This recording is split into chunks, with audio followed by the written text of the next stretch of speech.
devant la mer. Ainsi, au seuil de leur maison, la veuve du marin et son jeune garçon sont en grand deuil. Hélas, l'équinoxe d'automne a fait l'affreux malheur sur la côte bretonne. Et c'est pourquoi, rêveurs devant le ciel du soir, cette femme et son fils sont habillés de noir. Ah, dans ce lac paisible où, sous la brise fraîche, viennent de s'éloigner les fins bateaux de pêche dont les voiles là-bas blanchissent dans le ciel. Nul ne reconnaîtrait cet océan cruel qui, l'an dernier, pendant la longue marée haute, en un jour a broyé plus de 20 barques sur la côte. Et parmi tant de deuils dont le pays est plein, a navré cette femme et fait cet orphelin. Le ciel peut être pur, la mer. Il y a un homme qu'on connaît pas là-bas.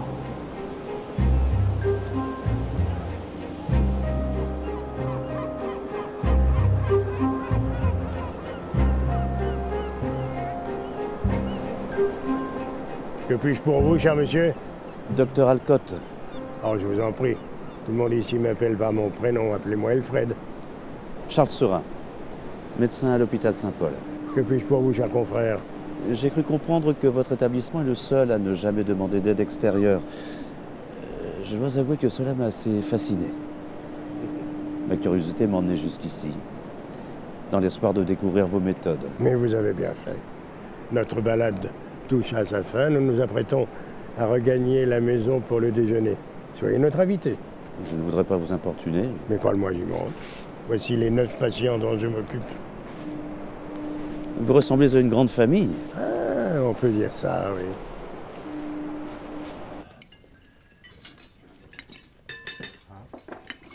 Oh, c'est dur. Ah, c'est dur. Moi, je n'arrive pas, c'est dur. C'est pas que c'est mauvais, mais ça va pas bien. Georgie est celui qui est assis juste en face de vous. Il a un délire hallucinatoire, particulièrement lorsqu'il se sent seul.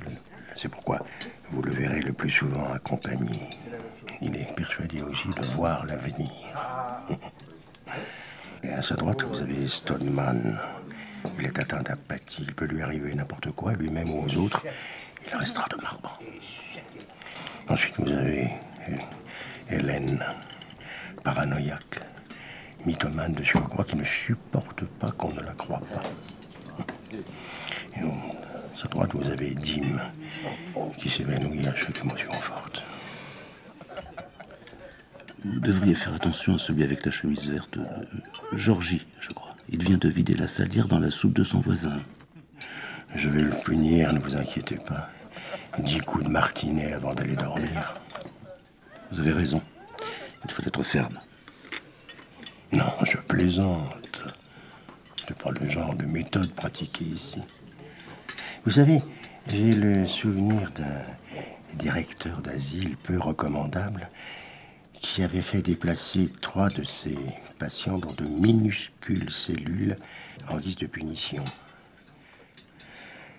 L'un d'entre eux, une femme fragile, s'était placé la tête dans un étau de menuisier et avait serré jusqu'à ce que son crâne se brise. Les 2 autres se sont également suicidés à 2 semaines d'intervalle. Le personnel a alors démissionné en guise de représailles à ces méthodes. Triste histoire, n'est-ce pas? C'est chaud, c'est chaud. Ah, aujourd'hui c'est dimanche. Alors, l'un de nos familles va devoir clore le repas avec un discours, une surprise, un poème ou autre chose stimulant l'intellect. Et aujourd'hui, c'est au tour de Pete. Mélancolie délirante, il s'en veut tout le temps. Et il se plaint qu'on ne le punisse pas assez. Il est en plus extrêmement naïf et incapable de mentir. Lorsqu'il ne raconte pas la vérité, il est soudain pris d'une forte crise d'angoisse. Qu'est-ce que... Alors, bon, il faut bien... Bon, oui. Bon, il faut bien imaginer que ça, c'est une maquette, hein, parce que je suis en train de travailler sur le... Enfin, ça fera la taille de la table. Et donc, oui, bon, mon projet. est très simple. Voilà, après les repas, au lieu de débarrasser, il suffira de tourner. Apparaît une nouvelle table dressée complètement avec les couverts, les assiettes et tout, tenu par un système d'aimants très... Il n'y aura également pas à se soucier des déchets, car j'aurai un tiroir qui me permettra de récupérer les déchets. Également un système de jet d'eau qui nettoiera. Et pendant que je vous ai expliqué tout ça, normalement, dans le vrai, eh bien, ce sera lavé. Bravo, Pete.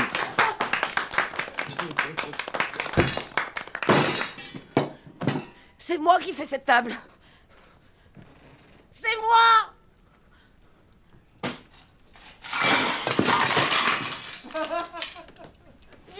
Mais qu'un traître! Il est trop stupide pour inventer ce genre de choses tout seul. Hélène, viens. Oui, c'est toi, oui.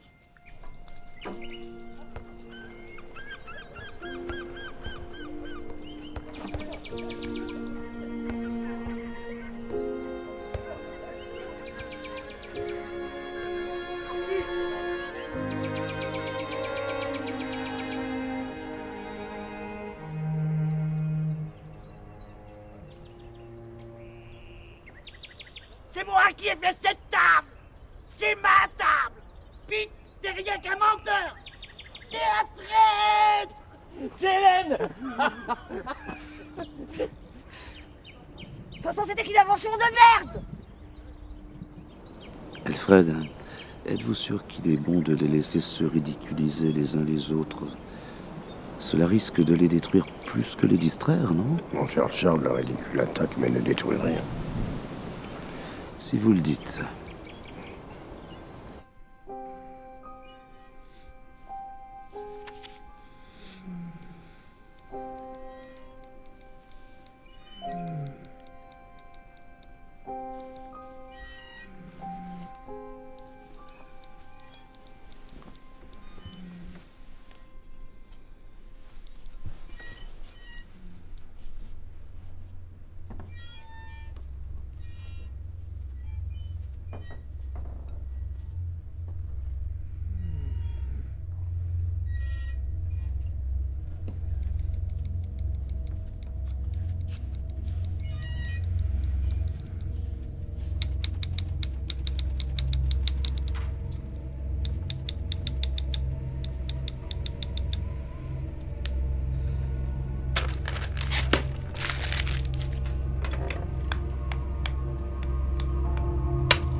Mais qu'est-ce qu'on fout tous ici, tu peux me dire?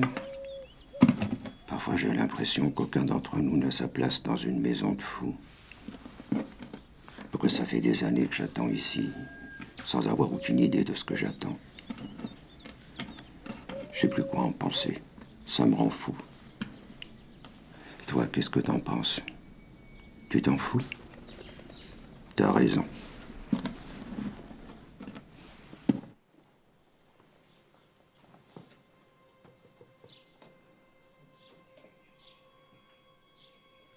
Salut, Pete.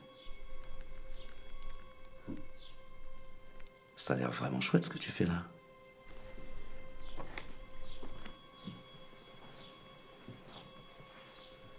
Mais qu'est-il arrivé à tes doigts? Ils sont tout gonflés. Rien. Je les coincé dans la porte.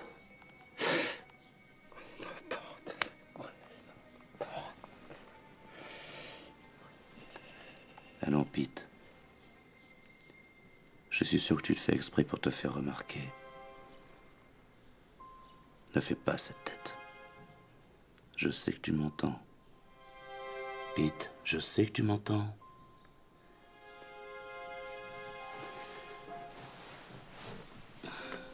Dis-moi, il y a longtemps que tu es ici?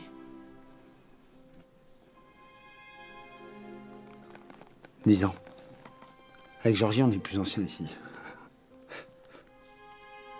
Et tu ne regrettes pas l'époque où Alfred faisait partie des patients? En tout cas, c'est ce que m'a dit Alfred. Qu'il avait été l'un des patients avant d'être médecin ici. Je peux pas parler de ça, moi. Oui, je sais. Mais Alfred et moi avons beaucoup discuté. Il dit que je fais partie de la famille maintenant. Alors il m'a parlé de ça. Oui. Bah, je préfère quand c'est Alfred qui s'occupe de nous que le docteur Alcott. Ça, c'est sûr. Et le docteur Alcott n'est plus ici? Non. Non. Je crois qu'il est tombé malade en pleine nuit et qu'il a dû partir d'urgence. Il a légué sa place à Alfred. C'est Hélène qui m'a dit ça. Moi, je préfère qu'on parle d'autre chose, moi.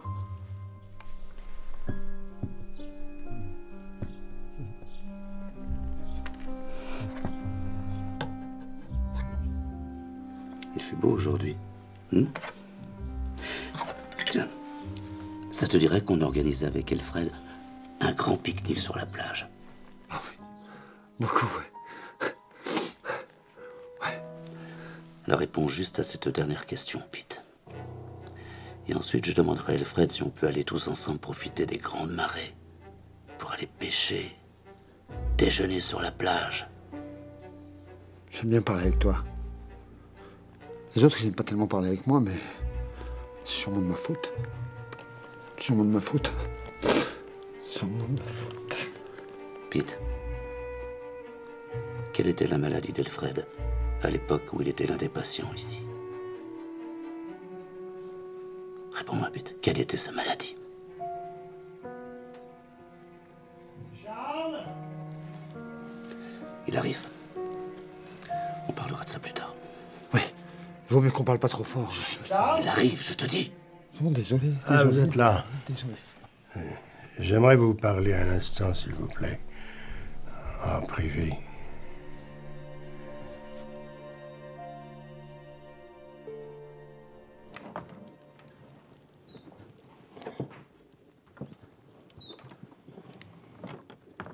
Charles, je pense qu'il est plus sage que vous ne restiez pas plus longtemps. Vous savez, les patients sont très fragiles et leur imposer une présence étrangère en ce moment n'est pas une bonne chose. Blanche a recommencé hier soir à se dévêtir à table alors qu'elle avait fait d'énormes progrès. Hélène, de plus en plus insupportable. Je ne veux pas mettre ça sur votre dos, mais je pense qu'il est préférable que vous partiez. Bien sûr, je comprends. Simplement, je me posais une question. Comment faites-vous pour vous passer d'infirmière, d'aide-soignant? Oui, vous-même. Les patients veillent les uns sur les autres.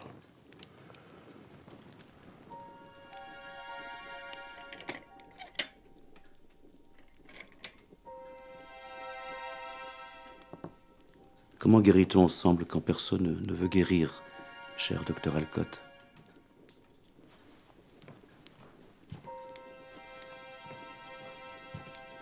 Cela fait longtemps que vous fonctionnez ainsi. Demain, nous vous raccompagnerons après le déjeuner. Profitez de cette belle soirée avec toute nos familles pour découvrir les jardins du domaine sous la pleine lune.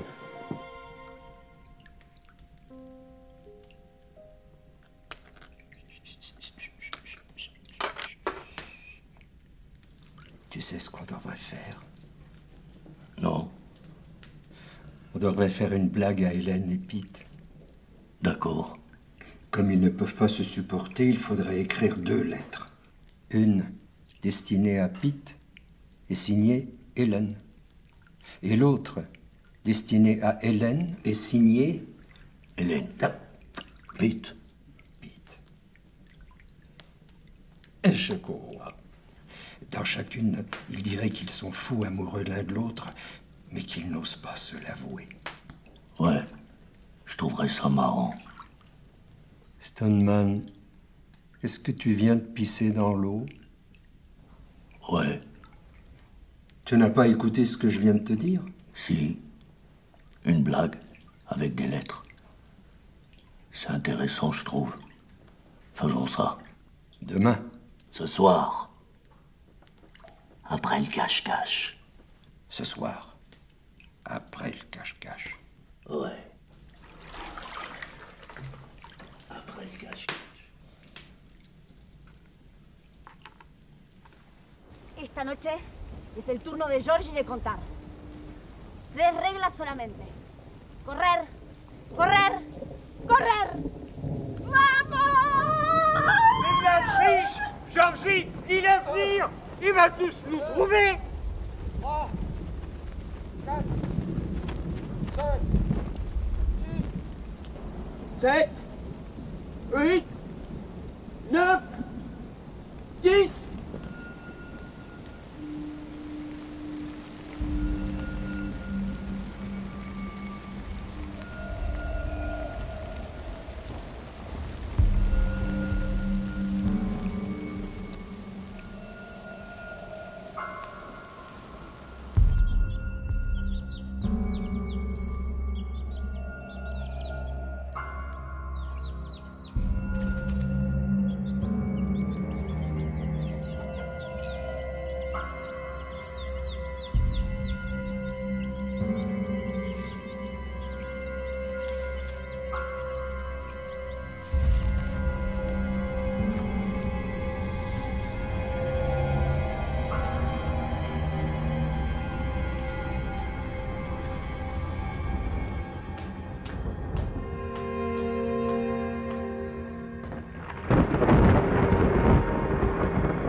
Marty, aurais-tu la gentillesse de débarrasser les assiettes?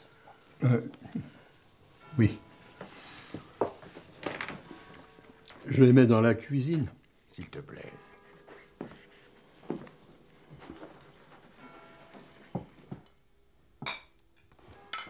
Mes chers amis, avant de vous quitter, je voudrais que tout le monde lève son verre à Alfred. Ou au patient Alfred Ewing, devrais-je plutôt dire. Mes chers amis, j'aimerais lever mon verre à celui qui vous berne tous depuis de longues années. Pour qui vous prenez-vous? Je n'ai pas à me justifier auprès d'un homme qui couvre des œufs. No, pero usted está mintiendo. Alfred es muy bueno con nosotros. Siempre nos trató como una familia, nos estamos todos juntos como hermanos. Alors demandez à votre docteur Alfred ce que c'est. Est-ce que ceci vous appartient, Alfred? Georgie, Dim, emparez-vous de cet homme, s'il vous plaît. Dites-leur de reculer, ou je laisse tomber l'œuf. Je parie que c'est une bombe. Maintenant, dites-nous ce que vous cachez dans cet œuf, Alfred. Il est trop lourd pour être vide. Dites-le. Dites-le-moi, Alfred. Soyez raisonnable. Il n'y a qu'une seule personne raisonnable ici, et c'est le plus fou d'entre nous. C'est pour moi que vous dites cela? Si vous n'étiez pas si pathétique, vous m'amuseriez presque, Alfred. Et j'ai peur de ne pas pouvoir vous aider. La raison est une maladie que je ne sais pas guérir. Vous pouvez guérir personne, Alfred. Pas même vous. Je ne suis même pas certain que votre cas soit curable. Vous ne pouvez pas comprendre. Vous êtes trop rationnel pour ça. Trop prudent. Trop sage. Que s'est-il passé il y a 7 ans, Alfred? Ici même. Le 7 mars 1953, plus précisément.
Viens.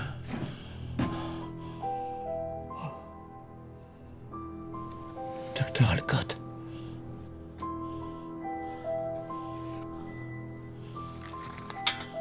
N'ayez pas peur de moi. Je suis Charles Saurin, de l'hôpital Saint-Paul. Tout va entrer dans l'ordre dans le temps. Oh.